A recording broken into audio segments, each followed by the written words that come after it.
Hair Tonic and Kreml Shampoo present the new adventures of Sherlock Holmes, starring Nigel Bruce as Dr. Watson and Tom Conway as Sherlock Holmes.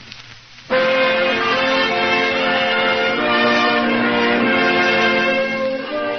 here it is, Saturday night again, and time for our weekly visit with that excellent host and incomparable storyteller, Dr. Watson. I'm sure he's waiting for us in the old familiar study, so let's waste no time in joining him. Good evening, Mr. Bell. You're punctual to the minute, as usual. You bet I am. When it's time for Dr. Watson to tell a new adventure he had with the immortal Sherlock Holmes, I'm not going to miss a second. Nice of you to say so, my boy. Draw up your usual chair and make yourself comfortable. Before I sit down, Dr. Watson, you mind if I take a look at the old metal case on the mantelpiece? It wasn't there last week. No, I placed it there because it played a prominent part in tonight's story. You see, it's a memento of yet another encounter that Sherlock Holmes and I had with the arch-villain of London crime, Professor Moriarty. But what is it, Dr. Watson? It looks like an old compass. That's exactly what it is, my boy. But there are no numerals on it. Just these strange figures around the dial. Oh, those apparent hieroglyphics helped us to solve one of the most diabolical murders that we ever encountered. I call it the adventure of the half-eaten apple, the Coptic compass, and the unclothed corpse. I can hardly wait, Dr. Oh, I'm sure you'll wait long enough to have a word with our listeners now, won't you, Mr. Bell? Right. Men, aren't you sick and tired of hair preparations which leave your hair looking and feeling greasy? When you run your hand over your hair, does your hair feel sticky and dirty? Does grease come off on your hand? If so, then now's the time to change to Kreml Hair Tonic.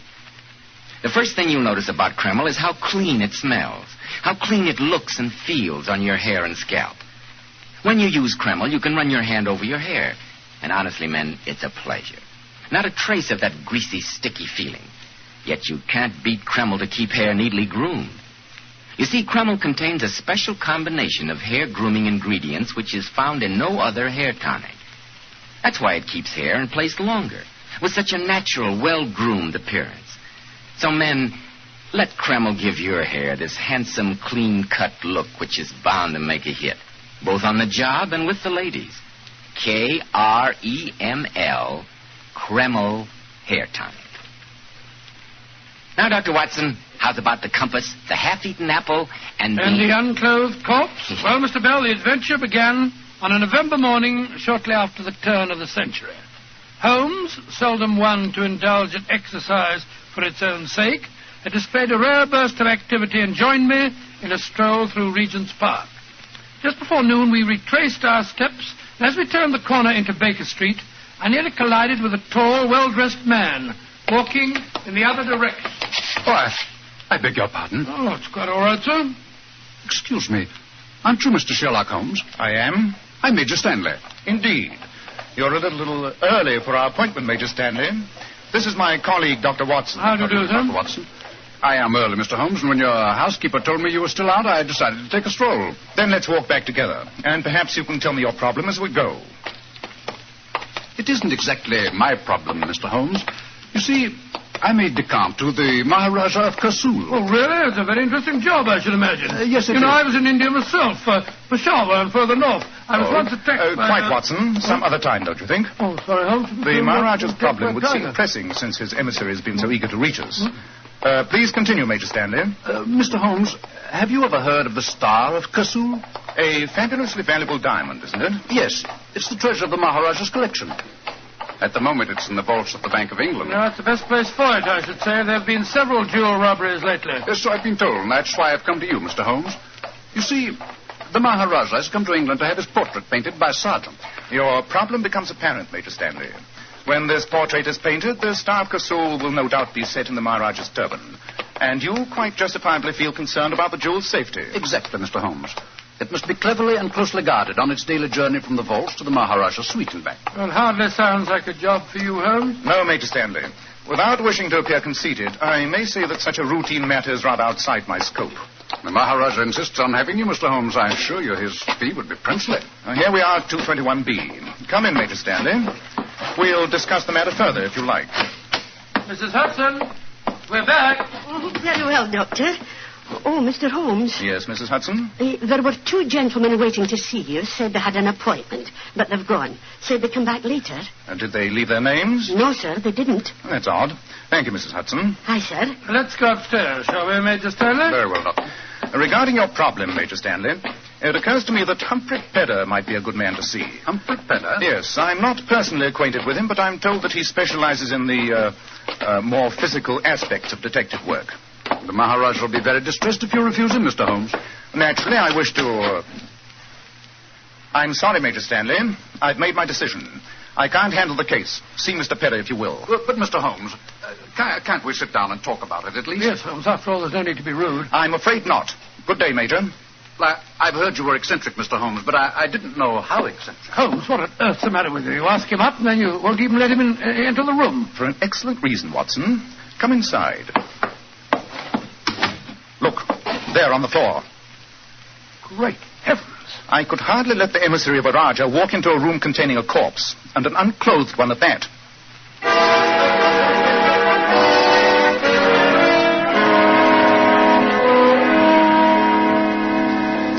Lift the blanket off the face, Watson. Right you are, huh? There.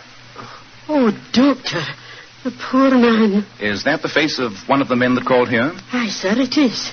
Cover it again, Watson. I saw the other one leave, sir. He said his friend had already left. Oh, I never dreamed This one you saw leaving, was he carrying anything? A bundle, perhaps? No, sir, he wasn't. Could you describe him? Well, he was tall and thin, and he had a high If he was forehead. carrying no bundle, where are the corpse's clothes? There's no sign of them in here. What a shocking thing, sir. A murder right in your living room. Will I send for the police? Definitely not, Mrs. Hudson. And please keep this to yourself. Aye, sir. When a corpse is deposited on my own carpet, there's a certain point of honor in being able to present the police with a complete explanation when I do call them in. That'll be all, Mrs. Hudson. All right, sir. What a terrible thing. Holmes, this is incredible. Why leave a corpse here, and why unclothed? The obvious reason to remove clothing would be to make identification difficult. Then how did the murderer get the clothes out of here? Mrs. Hudson said that he wasn't carrying anything. We have many other questions to answer, old chap. The knife wound in the heart gives us no clue, I'm afraid. But observe the singular collection of objects that are lying beside the body. Well, let's have a look at them. A railway ticket, a funny-looking compass, And an apple that has been bitten into. the corpse has protruding teeth. I bet you that he didn't make the bite in this apple. Holmes, these must be the murderer's tooth marks. If you're correct, Watson, our murderer is an extraordinary man indeed. Why do you say that? Because if you look closely, you'll notice the interesting fact that this bite was made by 2 sets of upper teeth.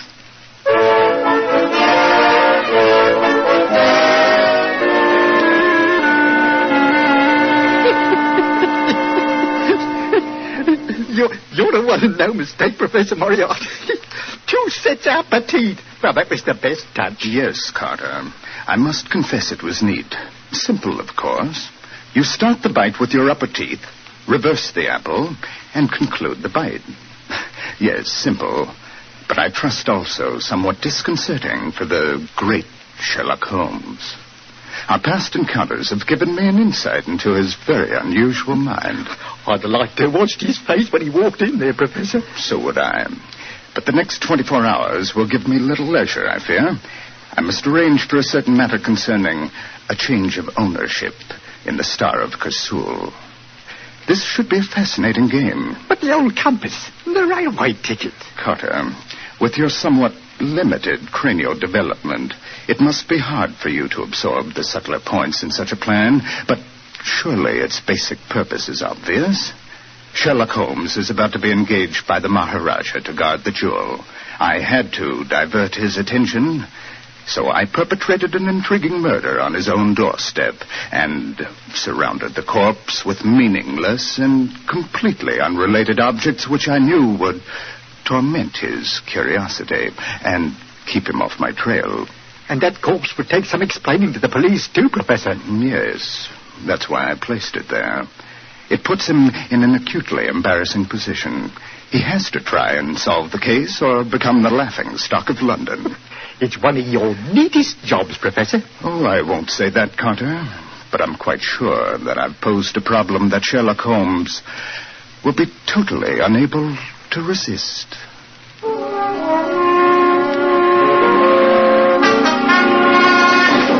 I can't resist this problem, Watson. No fee on earth could make me bother with the safety of a mere diamond when such a puzzle presents itself. On my soul, you talk rather as though you were settling down to a game of chess. You've got to solve this problem, Holmes, or else it's going to put you in a ridiculous position with Scotland Yard. And just think if it got into the papers. I shall reserve my imagination for the problem posed. The question of the apple is, of course, obvious. Well, I suppose all you have to do is to find a man with 2 sets of false upper teeth. Very simple. Quite.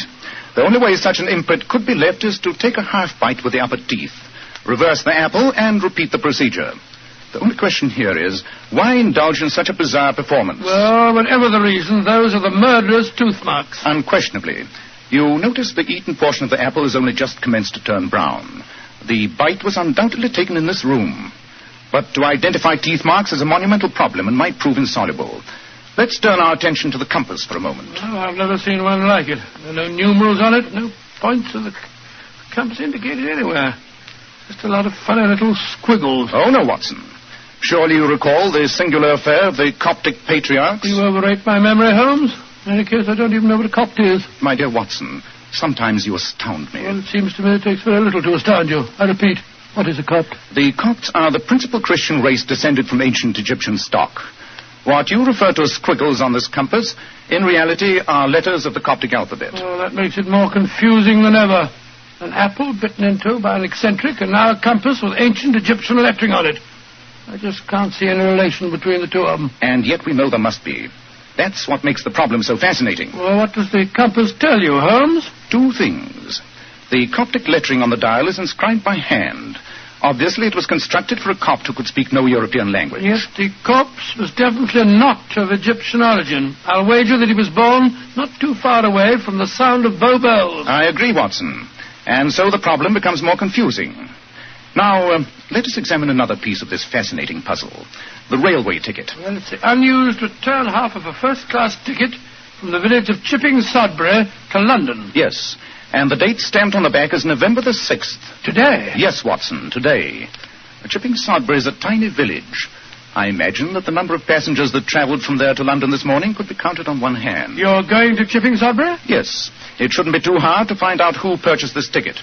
And while I'm doing that, I want you to stand guard here. With the corpse? Yes, Watson. And I suggest that you keep your revolver handy. My revolver? You mean... I mean that after what has happened in one short morning in Baker Street, we should be prepared for any eventuality.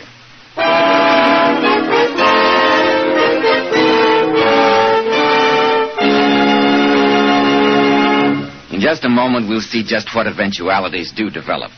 But first, if you're smart, you'll take better care of the hair you've got. And let me assure you, men, you can't use a better product than Kreml Hair Tonic.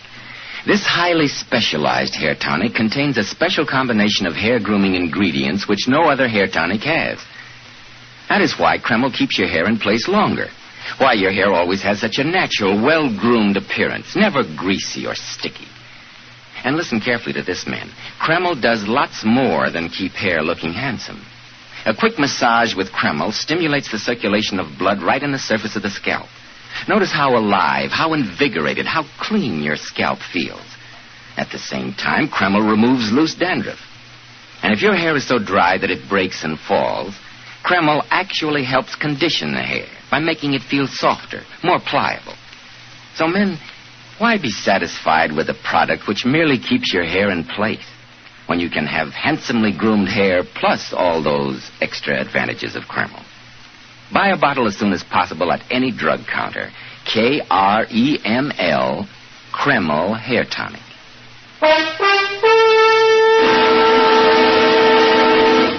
Well, Dr. Watson, it seems to me that Professor Moriarty did quite a job in sending you and Sherlock Holmes off on a false trail. He did, Mr. Bell, and for a while his nefarious plan succeeded. But to take up the story where I left off, while I stood guard in Baker Street over the mysterious corpse, Holmes caught the next train for the tiny village of Chipping Sodbury. He told me that after a talk with the village station master, he had no trouble in tracing the purchaser of the first-class railway ticket that we'd found beside the body. It had been bought by a dignified and elderly clergyman by the name of Russell, and Holmes lost no time in calling on it. The station master told me, sir, that you were the only person to purchase a return first-class ticket to London this morning. Yes, Mr. Holmes. I had occasion to make one of my rare excursions to London this morning. But though it was an unfortunate experience for me, I can't think my humble visit to the city could be a matter of any possible interest to you. I'm very interested in what happened to the return half of your railway ticket, sir. Very odd you should mention that. A regrettable business. Most regrettable. It was stolen from me by a pickpocket, together with my watch and chain. Didn't notice it until I had occasion to look at the time when I was lunching with the Bishop of St. Luke's. You've no idea when or where the theft took place, sir? I walked from the station. The crowds were quite dense, and I do recall being jostled rather heavily on one occasion. You reported your loss to the police, I suppose? Naturally, but I have little hope that they'll catch the criminal. Most regrettable business. Cost me a watch and the price of another ticket. An expensive lesson in the frailty of human nature. Do you care for a cup of tea, Mr. Holmes? No, thank you. I'm afraid I haven't time. I must return to London on the next train. Urgent and unfinished business awaits me there.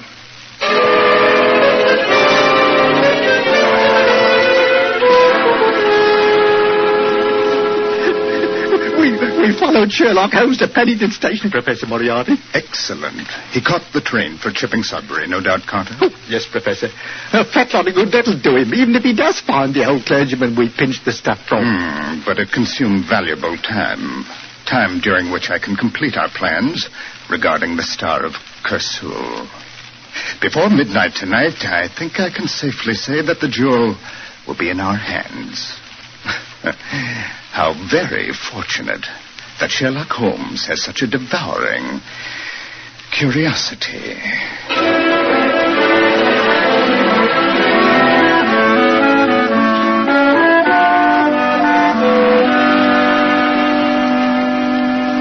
Any luck, Holmes? A waste of valuable time, Watson. I found the purchase of the ticket all right. The return half, together with his watch, had been stolen by a pickpocket. Oh, Lord, so that means we start all over again. No, Watson. At least one clue has been eliminated. Let us analyze the remaining ones more thoroughly. Now, the problem of the Coptic compass should next engage our attention.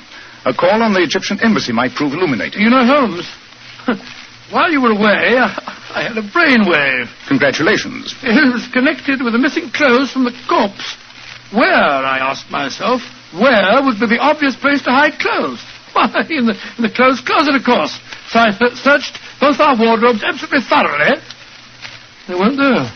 Interesting, Watson. Of course, I'd already done the same thing. Oh? The problem of the missing clothes is still... Numbskull! Yes, Holmes? Why didn't I think of it before? What is it, Holmes? The special wardrobe that I keep for my disguises, in the dressing room. Come on, Watson. By Jove, yes, I never thought of that. Perfect place for hiding the dead man's clothes. Let's see if there have been any recent additions to this Raggledy collection of mine. Costa's outfit. And there's the clergyman's suit. You always made a surprisingly convincing clergyman, Holmes. And here's the unfailing passport to many a servant's back door. The stained and roughened worsteds of the English plumber. Yes, these patched and frayed ghosts could tell many a tale of... Hello. Look here, Watson. Plain blue suit in rather good condition. Quite. And it doesn't belong in my collection. I think we've solved the mystery of the vanishing clothes. The labels have been ripped out of the coat. Yes, and the pockets emptied. All possible identification removed. We're getting warm, Watson. We're getting very warm. Wait a minute. What is it? Give me a knife. All right, sure. There's something in the lining of this coat. Feels like paper. Perhaps the murderer didn't remove all identification after all. Here you are. These scissors will do the trick. Splendid. There we are. Piece of paper sewn to the padding of the coat. Yes. Let's see what it tells us. Humphrey Pedder, 118 Montague Crescent, Knightsbridge. That's the private detective you were talking about earlier on today. Do you suppose that Pedder's the corpse? At this stage, Watson, I shall suppose nothing. We'll go to Montague Crescent and find out for ourselves.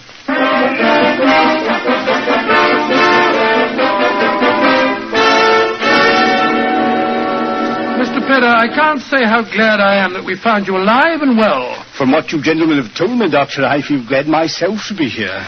Is it your custom to have an extra identification label sewn into all your clothes, Mr. Pedder? Yes, Mr. Holmes. A detective never knows what may happen to him. I've always felt such identification might be valuable. A very sound precaution. Thank you, sir. And you say that a suit of your clothes was stolen from your wardrobe last night? Yes. and I can't unearth a clue.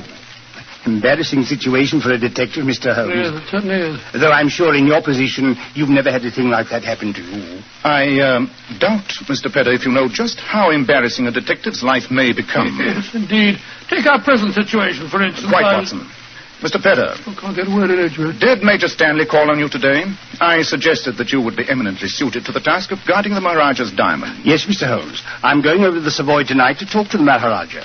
Much obliged to you for giving me the recommendation, particularly since I've never had the privilege of meeting you. I'd heard very flattering reports of your ability. I'm very glad, Mr. Holmes. Your recommendation means a lot to me. Well, Holmes, we've drawn another blank. Yes, Watson. I fear we must return to Baker Street and see if an ancient compass can point the way to the solution.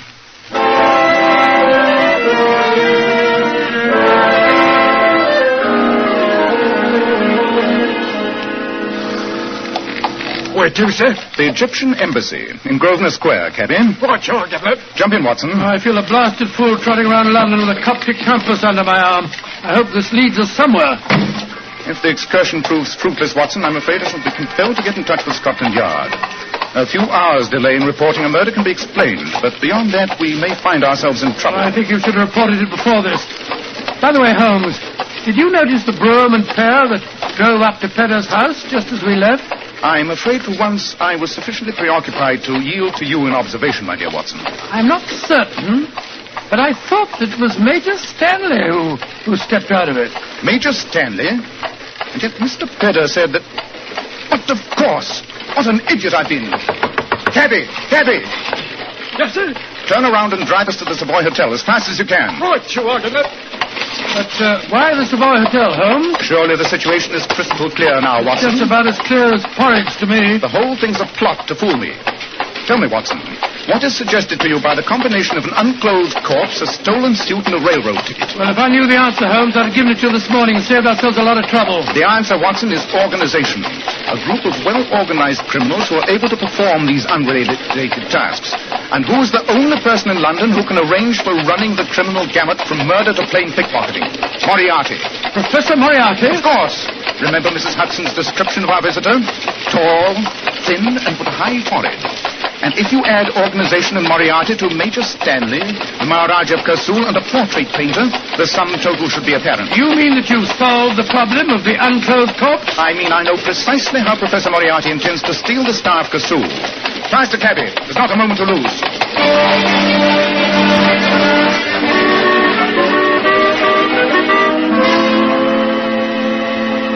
Mr. Holmes, it's an astonishing story you've told me. At least it explains my apparent rudeness this morning, Major I Stanley. could appreciate the embarrassing position in which my friend was placed, sir. Yes, indeed. But of course you understand that Mr. Pedder here is now in charge of guarding the Star of Kursul. Quite, Major. And you're in very excellent hands, I'm sure. Thank you, Mr. Holmes. But your own problem still fascinates me. The unclothed corpse, the compass, and the apple. As a humble exponent of your profession, I'm curious to see how you arrived at your conclusions. I reached them only just in time, Mr. Pedder. If I hadn't, I should at this moment be paying a fruitless visit to the Egyptian embassy. Well, I'm still confused, Holmes. And yet the answer is simple. What was outstanding about the crime committed at Baker Street? What was its individual peculiarity? Well, I suppose the air of mystery that surrounded it. I prefer to use the word mystification. The crime fascinated me, stimulated me, as Professor Moriarty hoped it would, until I realized that it was intended to do precisely that. The whole plan was a decoy, designed to prevent me from accepting your mission, Major Stanley. How could I accept such a commonplace job as guarding a jewel while such a fascinating problem was presented in my own living room? And the apple and the compass... Fictional clues that led nowhere, but were sufficiently challenging for the criminal to know I wouldn't be able to resist tracking them down. It's an amazing plot. And the railway ticket and the suit of clothes that was stolen from me were all meant to focus your attention elsewhere and away from the diamond. Exactly, Mr. Pedder. Well, Mr. Holmes, I assure you we're very grateful for the warning. Yes. We shall be more than ever on our guard now. We know where the danger's coming from. Professor Moriarty. I'm taking the Star of Kursul back to the Bank of England in a few minutes. I assure you that I shall guard it extremely well. I think, Mr. Pedder, that if you don't mind, I'll take charge of the stone. But, Mr. Holmes, I've already been commissioned for the work. That's true, Mr. Holmes. Since you refused the job, I had to make other arrangements. Mr. Pedder was your own suggestion for the assignment. Nonetheless, Major, I think the Maharaja will sleep much more comfortably if I take charge of the stone. Holmes, I don't think that's very ethical. After all, you did refuse to take on the case, you know. This is hardly a time for ethics, Watson. Where is the Star of Kasul, Major Stanley? I just handed it over to Mr. Pedder before you arrived. Then supposing you give it to me, Mr. Pedder. By the way, I don't have the pleasure of knowing your royal name. But Holmes, he's Humphrey Pedder. Oh, no, Watson. The unclothed corpse of Humphrey Pedder still lies in Baker Street. This is one of Professor Moriarty's most trusted henchmen. You're too smart for your uncle. Look out, he's got a revolver. A little slow in drawing it. A beautiful uppercut, Holmes. Send for the police, please, Major Stanley. We have a prize catch for them here. Yes, Mr. Holmes. I can't tell you how grateful I am. I'll take the liberty of removing the diamond from the pocket of our recumbent friend. There we are. Behold, Watson, the Star of Kasul. What a magnificent stone. Magnificent. And yet one man was murdered for it. I only wish another might hang because of it. But Moriarty still goes free. And he killed Pedder. We'll catch him, Watson. We'll catch him. He is getting clumsy. If he'd noticed the credentials in Pedder's clothes, he would have been in possession of this bauble before the night is out. Instead of which, the evidence of this man here may help us to trap him. I hope so, Watson. But Moriarty inspires his henchmen with such loyalty that I doubt if he'll give us much help.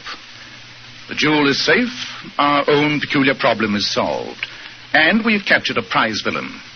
Next time, we shall capture the master himself.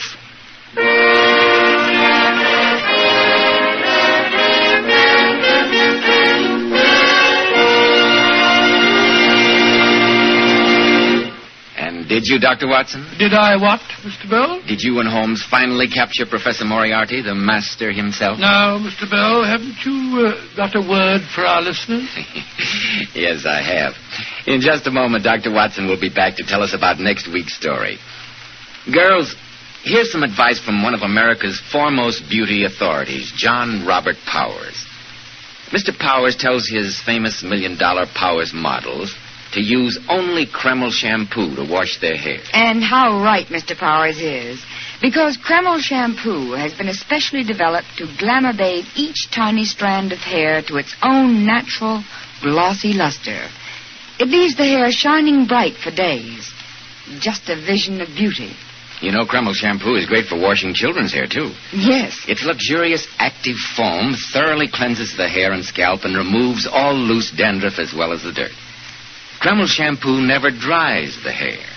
So, ladies, buy a bottle at any drug counter. See how easy it is to glamour bathe your hair to its natural shining glory. Kreml. Kreml shampoo. Now, Dr. Watson, what about next week? Well, now, next week I think I'll tell you a story about a dowager dip. A dowager dip? What on earth's that? That's a slang way of saying that our story concerns the Dowager Duchess of Penfield, who had the misfortune of being a kleptomaniac. And the story also concerns the strange, and I must admit, embarrassing adventure of the elusive emerald.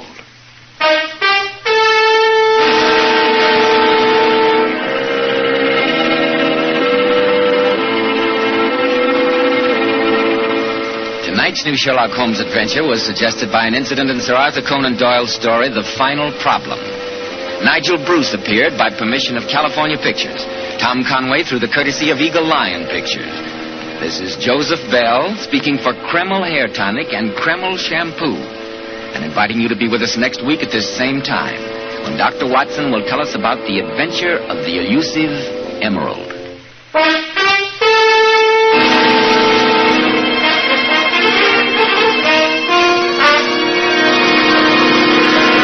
This is ABC, the American Broadcasting Company.